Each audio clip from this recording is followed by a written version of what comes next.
All right. Good morning, afternoon, and evening, everyone, depending on where you are, and welcome to today's event on the Bretton Woods System turning 80, hosted by the Boston University Global Development Policy Center. The Boston University Global Development Policy Center is a university-wide research center that works to advance policy-oriented research for financial stability, human well-being, and environmental sustainability across the globe. My name is Tim Herschel-Burns, Policy Liaison with the Global Economic Governance Initiative at the GDP Center. So July 2024, this month, marks the 80th anniversary of the Bretton Woods Agreement that established the post-World War II multilateral economic order. The agreement, reached at Mount Washington Hotel in Bretton Woods, New Hampshire in 1944, led to the establishment of the Bretton Woods institutions, including the International Monetary Fund and precursors to the World Bank and World Trade Organization. When the delegates met in 1944, a world war was raging, 30 years after another world war had started and 15 years after the start of the Great Depression. That there has not been another world war or Great Depression in the 80 years since, and that the Bretton Woods institutions remain at the core of the international financial architecture 80 years later, points to the durability of the global governance institutions established at the end of World War II. But the world is very different now than 80 years ago, not least because many countries were still colonized at the time of the Bretton Woods Conference. The emergence of our own polycrisis, the climate crisis, pandemics, stalled development, and more, also points to the urgent need for fundamental reforms to the Bretton Woods system. This call for fundamental reforms is the message of a new report from the Boston University Global Development Policy Center, which synthesizes our work on global economic governance focused on the Bretton Woods institutions across three key pillars of financial stability, development finance, and trade. Across these pillars, the report calls for three changes in the global economic governance system: a bigger system, a better system, and a more inclusive system. This message of bigger, better, and more inclusive will be elaborated on by our panel today, which includes three distinguished experts across financial stability, development finance, and trade. So first, Rishikesh Rambandri is the Assistant Director of the Global Economic Governance Initiative at the Boston University Global Development Policy Center. He previously worked as a postdoctoral scholar at the Climate Policy Lab in the Fletcher School at Tufts University. He's also a member of the Task Force on Climate Development and the IMF. He's an expert on climate finance and international climate negotiations, and his research focuses on how developing countries mobilize finance from different international sources. Second, Rachel Thrasher is a researcher with the Global Economic Governance Initiative and serves as team lead for the Trade and Investment Rules workstream. She holds a JD and a master's degree in international relations, both from Boston University. Rachel works on policy issues related to trade and investment agreements, policy space for development, intellectual property and access to medicines, and the climate impacts of trade and investment treaties. She is the author of the book Constrained Development: The Shrinking of Policy Space in the International Trade Regime, published by Anthem Press in 2021. Third, Marina Zucker-Marquez is a postdoctoral researcher for the Debt Relief for a Green and Inclusive Recovery project at SOAS, University of London. Previously, she worked at the United Nations Conference on Trade and Development in the Debt and Development Finance branch. Marina holds a PhD from Free University Berlin. So a couple logistics notes. Before opening the discussion, I want to mention that this webinar is being live streamed on YouTube, so a recording is immediately accessible. Please use the Q&A box located in your Zoom menu to ask questions. Please also give your name and affiliation. We will take questions after our initial discussion, but please feel free to enter your questions at any time. So we will now have each panelist present on the key findings and policy recommendations across the three pillars of the Bretton Woods institutions. So Marina, I'll turn it over to you for takeaways in the realm of financial stability. Marina, I think you're on mute.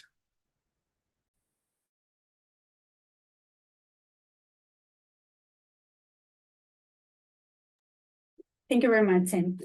So I will start with the financial stability part of the Bretton Woods institutions and the reform. In my presentation, I would like to highlight 3 points. First, I would start with one key reason why the IMF is key for financial stability. The second part, I would like to highlight 2 fundamental progress of the IMF in recent years. And finally, I would like to highlight 3 aspects where the IMF needs reform. So beginning with the first part, why the IMF is key for global stability. The key reason for this is that the IMF is the only global institution, where all members can have coverage when they need liquidity.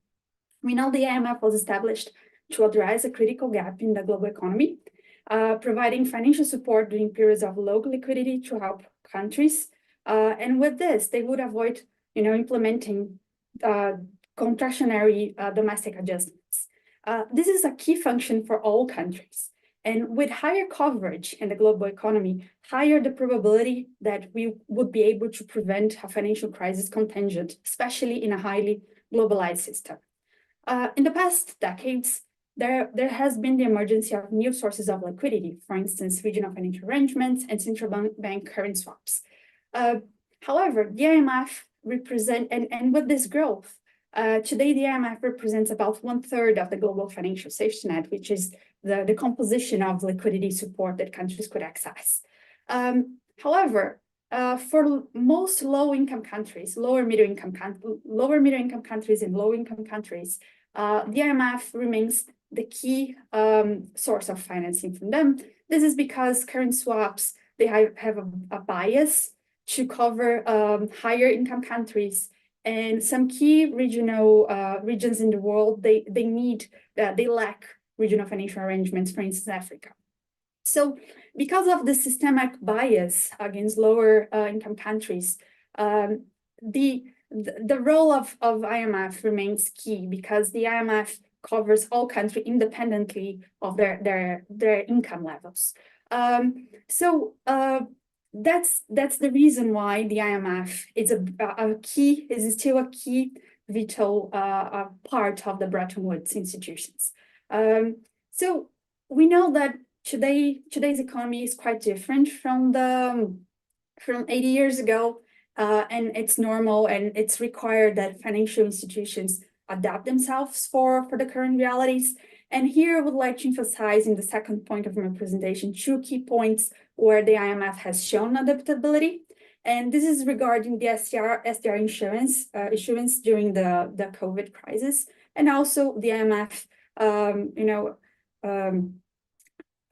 attention to climate change as well. So we know that during the COVID crisis, the world, with capital flows reversal, with the need, to countries to supplement expenditures in the global economy, the IMF was able, and its members were able to issue 650 billion in special drawing rights, which is a supplementary international reserve. And the IMF recognizes the key importance of having counter-cyclical public spending. This is key. Regarding climate, the IMF has recently, in the last years, has started to address climate change through, for instance, their initiative of the Resilience and Sustainability Trust. However, despite this adaptability of these institutions, for the global economy to have a system that actually, more stable, more resilient, there are key spaces where the IMF needs to evolve. And this encompasses the 3 aspects that Tim just mentioned: being bigger, being better, and being more inclusive. Regarding the being bigger pillar, despite the efforts, for instance, the SDR issuance, the IMF resources remain inadequate, especially covering when we look to developing countries. We know that the growth of the fund has not kept pace with the growth of the global GDP, trade volumes, and especially financial flows. Recently, in the 6th General Review of Quotas, the IMF did increase their quota by 50%. However, the new arrangements to borrow decline at the same volume. This means that the IMF total volume remains the same. According to our research, the IMF should increase the quotas from at least 120 to 260 in order to actually address the need of developing countries. The second pillar is the better pillar. And for the IMF to address better the needs of developing countries in special, it's key to reform the pro-cyclical conditionalities that is associated with its lending programs.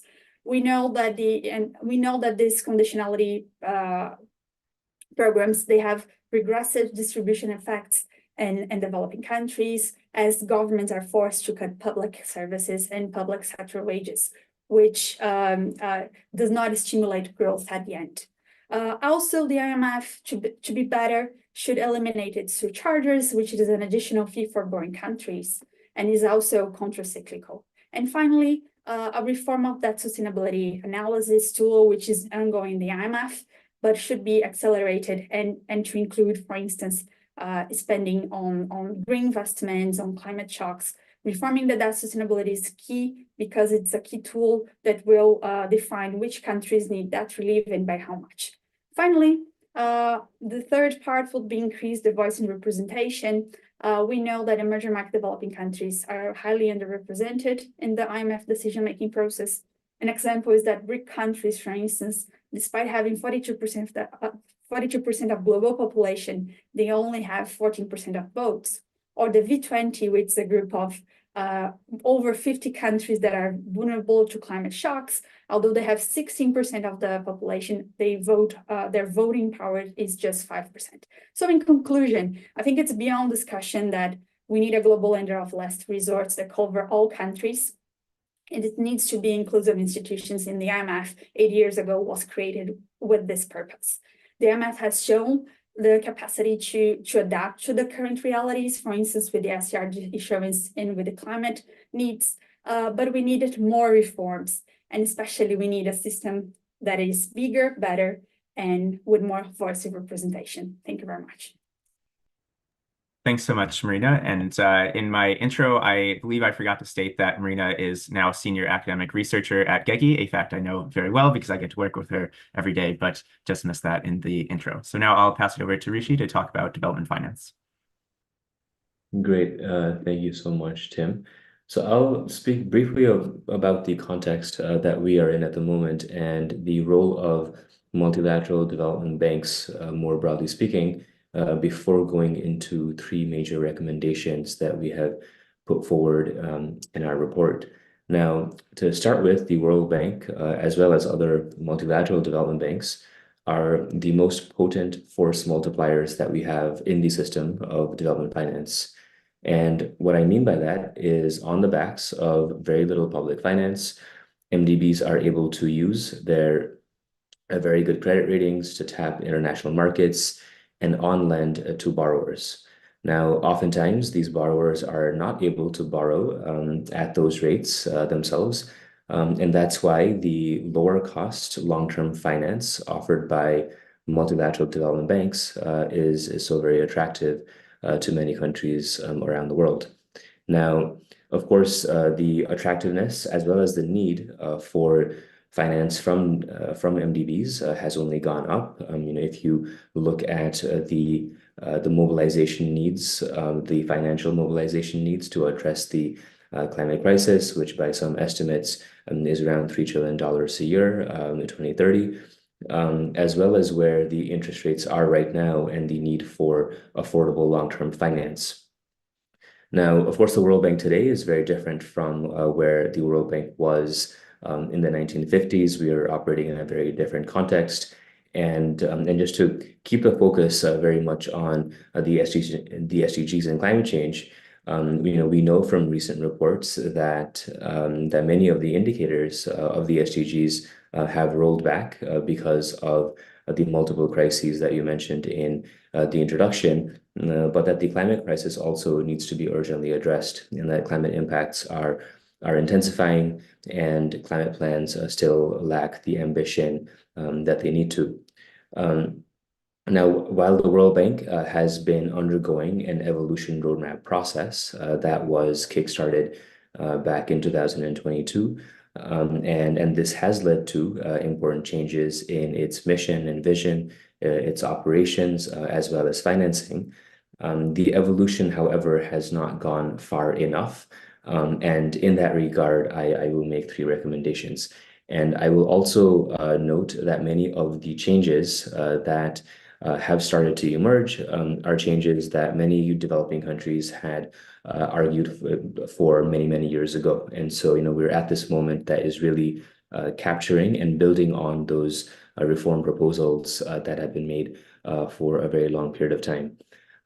So the first point is regarding the scale of finance, therefore, right-sizing the World Bank. The World Bank needs to be equipped with the resources that are directly commensurate with the needs and priorities of emerging markets and developing economies. Here, the World Bank and as well as other development finance institutions working with those DFIs, it needs to play a key role in supporting this big push of investments required to achieve development and climate change goals. Second is that there has to be a bit of a conceptual shift in terms of how we think about lending practices at the World Bank, shifting away from a very siloed and project-specific approach towards supporting structural transformations in emerging markets and developing economies. This means that the focus really has to be on development strategies and policy frameworks that will help shift the economic structure in these countries towards their development goals and various aspirations. Now, this structural shift, of course, needs to be supported by appropriately calibrated instruments. And it's also important to recognize that the social and environmental risks that may come with a big push will need to be minimized, and that the World Bank's operating model should not be posing or should minimize the financial risks faced by its member or its borrowers. And finally, as Marina has discussed in the case of the IMF regarding voice and representation, I'll conclude on this particular recommendation, which the World Bank also needs to significantly rebalance its voting power, and that also has to be complemented by various other governance reform measures to ensure that the voice and representation of emerging market and developing economies is well reflected. Now, the shareholding structure of the World Bank was very different back in 1950s, and therefore it really needs to evolve in line with the economic realities of the moment. Of course, there have been major changes over the last 80 years, but it still is very far away from reflecting the current economic realities. Now, this is important not just for the legitimacy of the World Bank as an institution, particularly in the eyes of its membership, but also in terms of its impact, right? A bank that is more sensitive to the concerns of borrowers is also probably likely to have far more impact than one that does not. And so, yeah, let me pause here and pass it back to you. Thanks so much, Rishi. And I just remind the audience that you can feel free to put questions in the Q&A function. So now, having talked about financial stability and development finance, let's go to Rachel for trade. Thanks, Tim. Thanks, Rishi and Marina, for getting us kicked off. I get a chance today to talk about the youngest of the Bretton Woods institutions, so to speak. Although at that meeting back in 1944, they discussed the formation of the International Trade Organization. It didn't really get off the ground until the signing of the General Agreement on Tariffs and Trade in 1947, which did provide a multilateral platform for lowering trade barriers globally. Although initially it was a smaller group of countries. It did expand over the course of the next 50, 60 years, and it really was the beginning of, it began at an important point in history and corresponded with a period of rapid global growth, not just in trade, but in real incomes and in so many other ways, improvements in human welfare. And so I really want to just sort of honor that institution and what it has contributed, or what it seems to have contributed. And also, like my colleagues, I want to point out that we are in a new space. We're in a new time. And so some of our research that we do here at the center is focused on trying to assess, to what extent these institutions are sort of fit for purpose for what we think they need to do today, as has already been highlighted. And so at that time, in the early years of the GATT, so to speak, the trade was viewed as a tool, a means to an end. And I think that's where we're going to land again today, that's one of the purposes for this. That's the main reason we should want trade to happen. But I'm getting ahead of myself. So I'm going to spend a little bit of time laying out our trade findings, that is our research findings in the area of trade and investment rules globally, and then conclude, as my colleagues have done, with three general recommendations, large-scale recommendations. In the first case, the WTO, which was the culmination of the GATT in its negotiating process, has on its own terms failed to live up to promises in terms of global rules-based integration. There are fewer and fewer areas of agreement at the institution among its very broad and diverse member base, and that was clearly indicated at the most recent ministerial conference in Abu Dhabi, where almost no areas of agreement were found, and the negotiations largely fell apart. In addition to that, we have bilateral and regional agreements, free trade agreements or preferential trade agreements, which are broader. They cover more trade-related areas and also deeper in that they demand more substantive changes to countries' regulatory landscapes. And there has been a proliferation of preferential trade agreements, that is, trade agreements that are not multilateral, are not taking place at the WTO, but are taking place outside of that. What we have found in our research overall is that these rules, the preferential trade agreement rules, and then in addition to that, international investment agreement rules, in addition to the rules at the World Trade Organization, have in fact constrained governments in enacting key public policy measures for development, for public health, and for the environment. Specifically, our research has found that it has made it more difficult for countries to maintain financial stability, more challenging to maintain and expand fiscal space, and more challenging to introduce industrial policy or strategy in line with their development priorities. And there's an overall shrinking of policy space for countries through their trade and investment treaty commitments. This situation is especially challenging for least developed countries, and in particular, those that are on the verge of graduation. And we've done quite a bit of work with Bangladesh, trying to understand what will look like for Bangladesh upon graduation, as it is required to then incorporate those rules into its domestic laws. And Bangladesh will in fact lose many of its existing flexibilities, because the trade and investment rules often have carve-outs and flexibilities for least developed countries. And so they will actually have a large policy toolkit, and it will in fact shrink all of a sudden upon graduation. As I mentioned before, there are also these international investment agreements, which are both old. Some of the earliest ones were formed in the 1960s, and also new. They continue to be incorporated into new trade agreements and new bilateral investment treaties even today. They contribute to an additional challenge of subjecting countries to large awards when public policy measures impact the value of a foreign investment.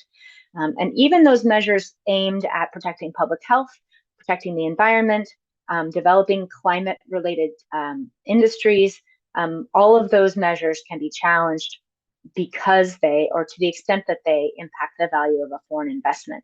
And some of our research has calculated the potential legal risks as a result of these agreements that arise when countries take ambitious supply-side climate policy to end fossil fuel exploration and production projects. So there have been interesting developments in recent years. What we've seen is that certain countries are seeming to ignore the rules in favor of their own domestic priorities.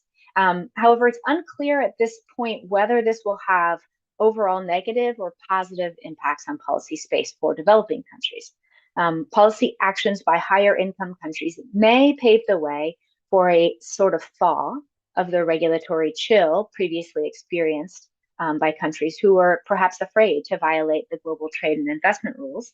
However, the same policies that the global north deploys that perhaps violate the rules in favor of domestic priorities often result in negative spillover effects in the global south. And some of our important task force research has highlighted some of those possible negative spillovers and raised a concern that that perhaps just violating the rules is not the best way to go.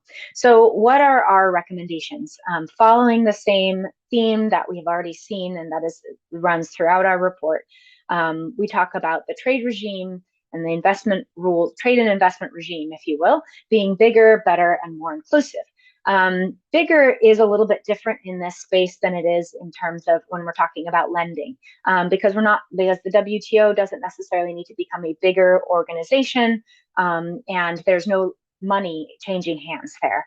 In fact, what we talk about is bigger trade. That is more of it, more investment, but trade's relationship and investment relationship with environmental impacts, for example, is quite a complex one. So just increasing the scale of trade by itself without anything else has been correlated with an increased burden on the environment. So just saying we need more trade is not the right recommendation. However, by changing the composition of the traded goods or the technology involved in producing and transporting and distributing those goods could actually result in a decreased burden on the environment. So since trade itself cannot realistically decrease, it should be used as a tool for developing countries to gain access to essential climate-related goods and services. In that way, larger trade, more trade, has to be the trade that facilitates the energy and economic transition and promotes development for developing countries towards a low-carbon global economy, which is something we all need to be prioritizing. And that is why when we say the trade rules or the trade investment rules must be better, these are some of the things we need to consider. The baseline rules governing trade and investment were crafted at a time when the global consensus believed that increased trade would benefit everyone. And as we noted, it did in many ways. But we have found that not all trade is good trade, and not all investment is, in fact, good investment. And so the rules need to respond to these realities and be shaped to increase the likelihood that the essential tools for climate mitigation and adaptation make it into the hands of those that need them, and not just those who can pay the highest price for them. Finally, more inclusive. The way to make this happen, to have better rules that respond to those needs, is to ensure that the process of renegotiating and reforming those rules is more inclusive. The WTO is a multilateral institution and has what seems like an equitable voting rule, one country, one vote. But in practice, this has not really borne up. Countries with greater economic power have pushed for rules that the global South has felt were contrary to their interests. And rather than continuing to work together, the global North in many cases has sought bilateral, regional, and even within the WTO plurilateral agreements that are outside of the multilateral framework. And so therefore, they're to push an agenda of more trade liberalization, more regulatory harmonization in ways that don't have the global South interests in mind. So the result at the institution of the WTO is an increasingly polarized institution. But because we need the whole world to participate in the energy transition, it is essential that countries continue to genuinely engage at the multilateral level. The negotiations should recognize the economic and social impacts of global North policymaking that we found in our research and others have also found, and ensure that all countries experience the same flexible policy space to meet the current moment. And with that, I'll stop. Thanks. Thanks so much, Rachel. So I thought those were really interesting and stimulating initial comments. And before we open up to the Q&A, and you can put your questions in the Q&A box, I wanted to ask a few guided discussion questions to delve deeper into what you have said so far. So the first is that, so far we have talked mostly about the IMF, the World Bank, and the WTO. And it's true that those institutions are at the core of the global economic governance system. But there have been efforts to build alternatives to these institutions.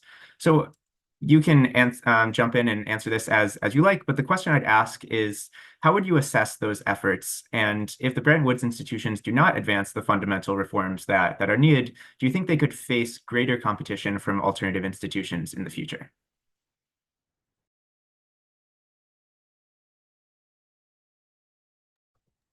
I can jump in because I was just speaking a little bit to that, and I'll just speak a little bit more specifically to that, and then can pass it off to Marina if she'd like. But I think the WTO has already faced competition, so to speak, from the alternatives, which are the preferential trade agreements, the regional and bilateral free trade agreements.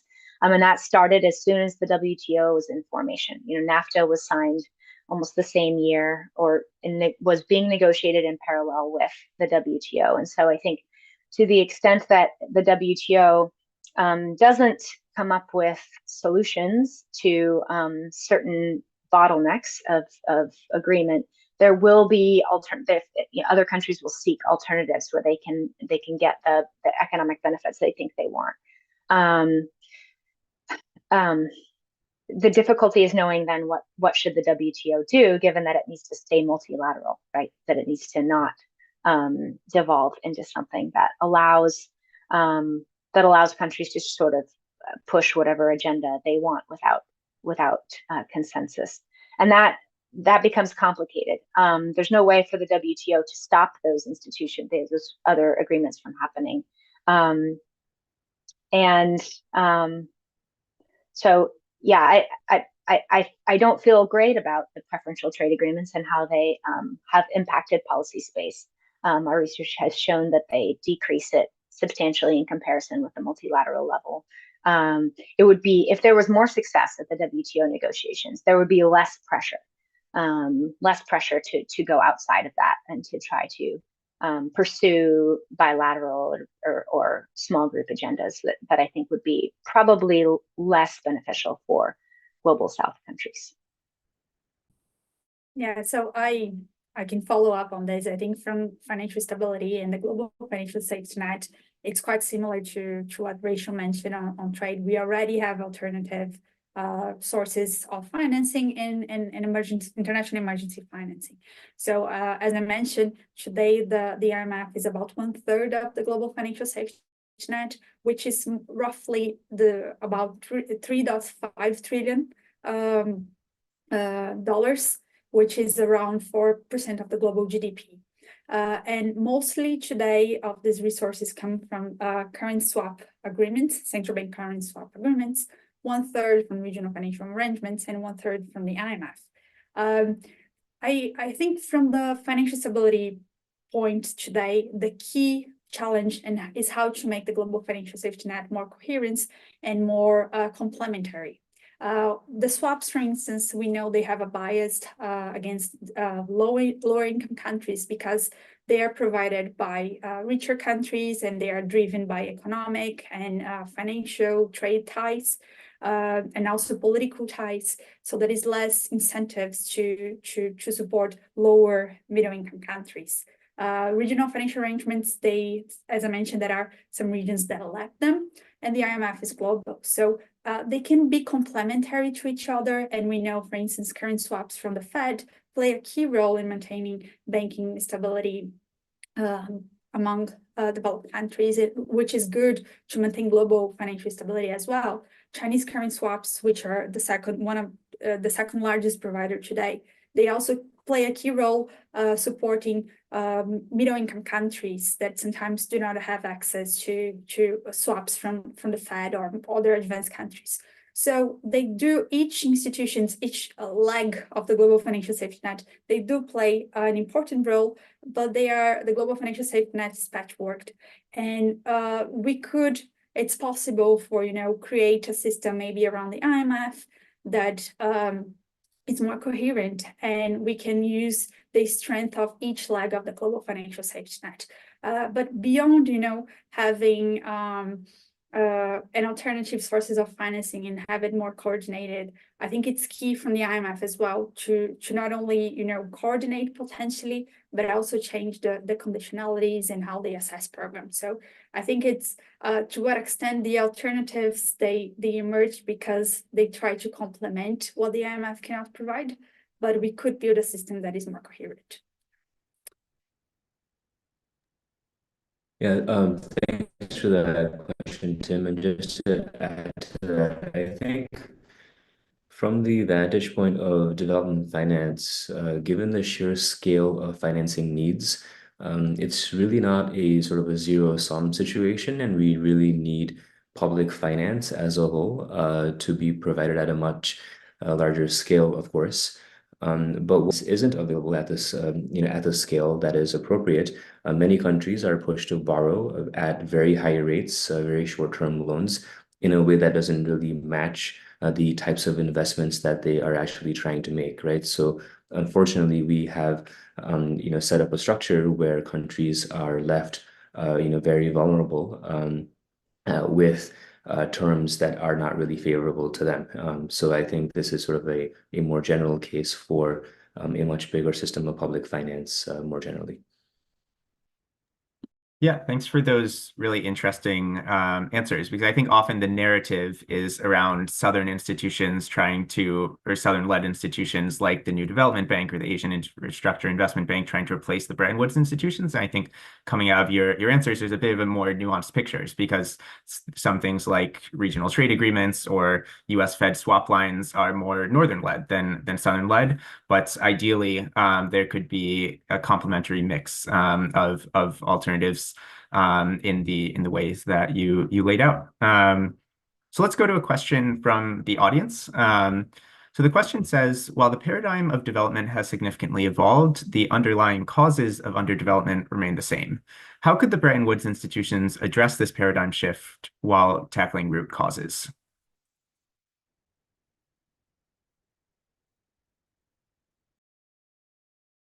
Yeah, I'll jump in and try to tackle this a little bit. I think in my initial remarks, I had focused on the importance of development strategies and policy frameworks as really being critical. And in terms of tackling the root causes, I would again point to the importance of supporting country-owned development strategies where the diagnosis of what is really needed for development for that country, that's where it is worked out best. And so therefore, how can development finance lending be oriented to support the implementation of those development strategies and policy frameworks in a way that really sets up the country for the various structural transformation shifts that I had discussed earlier. Yeah, hooking on Rishi's answer, I think similar to the IMF. I think it's key to acknowledge that we want developing countries, in special, to have more policy space. And going to the IMF, the initial encouragement of setting the IMF and having international lender of last resorts was to avoid a counter-cyclical adjustment to developing countries. But for this to happen, we need a different program where actually countries can have access to financing and avoid the counter-cyclical adjustment. So it's also a question of counter-owned policies, growth enhancing policies, where actually we can have a growth project instead of an austerity-led program. So I think reminding the roots of the creation of the Bretton Woods and the need to have a lender of last resorts to avoid these adjustments is key. Yeah, and I'd like to just jump off of that. Just in light of what we're using, just thinking about what are the purposes of these sources of lending, right? We're talking about providing long-term lending for development and for the climate transition, providing lending for short-term lending for financial stability. And I think what that means is that those countries are receiving funds to give to their institutions or to private individuals to create projects that develop in key ways that's strategic for them. And what we've found is that sometimes those trade rules actually undermine their ability to implement those projects. And so what we'll need, so as the questioner was noting, that the same problems, many of the same problems are still there for development. And I think there was a time in which there was really rapid development, and countries were taking a very active role in building up their industries and in making those industrial transitions. And now many of the rules sort of constrain them from doing that. And so even if they have all the money to do it, if they're constrained in the ways that they can do it, they're kept from doing it in ways that will specifically promote their constituencies, their population, specifically protect their individual environment, and be aligned with their own priorities, then having that money will not help as much as if they have some of the freedom to use the money in more strategic ways. If they're at risk for being sued by a private firm based on a project that they're being funded for, or based on policies they make to adjust to financial instability, then they're going to be additionally constrained. And so I think thinking about the trade institutions in terms of making space for them to be able to use the funds that they have, both the existing ones, in terms of their own fiscal income, as well as lending that they receive from international institutions needed for these projects. I think that's the way I would see the trade institutions supporting that. Thank you. And yeah, I think that answer really underlines that we have these three pillars of trade, development finance, and financial stability, but they're not separate pillars, that they are very much intertwined between the three. So I'd ask another question to the panelists, and that's the message of this report is that the global economic governance system needs to be bigger, better, and more inclusive. Out of those three goals, which do you think is the most attainable in the short term? And which goal do you see as being more resistant to change and requiring more advocacy before adequate reforms are put forward? I can start this one. I think a key, at least for the IMF, a key reform needed, and I would say it should be the priority, is the reform of the quota to give more voice and representation to developing countries.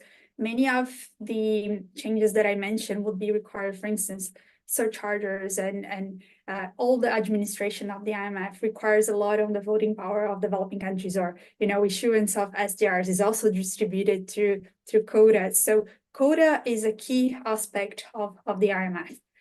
By changing the quota and giving more voice and representation to developing countries, they will be more able to change the IMF to create policies and a space to actually to support their financial stability and growth. So I would say a key one would be the quota reform.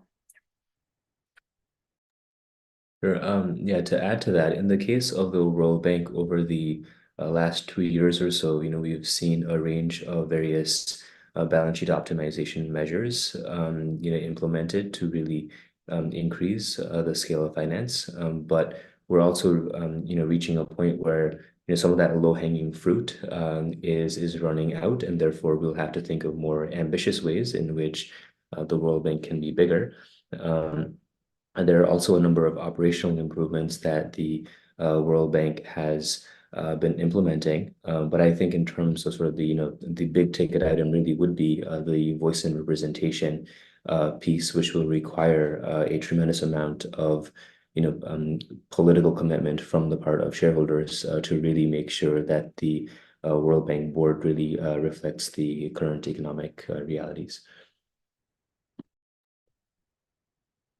Yeah, I would say similarly that in the trade and investment space, having more trade and investment is something that everyone agrees with. That there's no real political appetite for anything other than that. And in fact, more of particular things, right? There's a huge recognition and acknowledgement that we're going to be introducing new supply chains for transition minerals. There have already been built up relatively new industries all over the world in solar cells and solar modules and panels and wind towers and all of the technologies involved in the development of renewable energy technologies. And I think everyone knows that. Everyone wants it. Everyone knows that they would like more investment in it, private and public, and that they would like more products related to climate mitigation and adaptation. So I think that's in a sense an easy policy recommendation. Everyone is on the same page. The difficulty, the biggest difficulty for the WTO, as I see it, is this question of inclusivity, because there just isn't even an agreement about who needs to be better included. And there's enough polarization geopolitically that has made its way into the WTO that makes it really hard for key players to come in and sort of see each other with the benefit of the doubt, or treat each other with the benefit of the doubt. And so it ends up being an argument about, do you really qualify for this special treatment or not, right?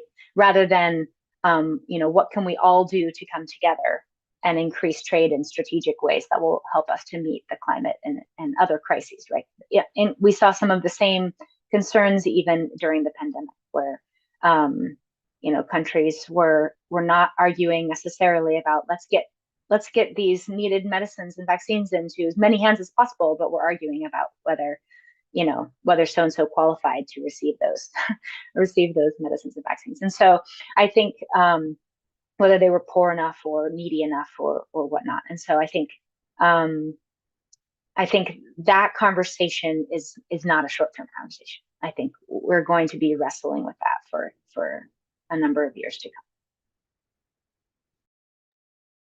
Thanks a lot.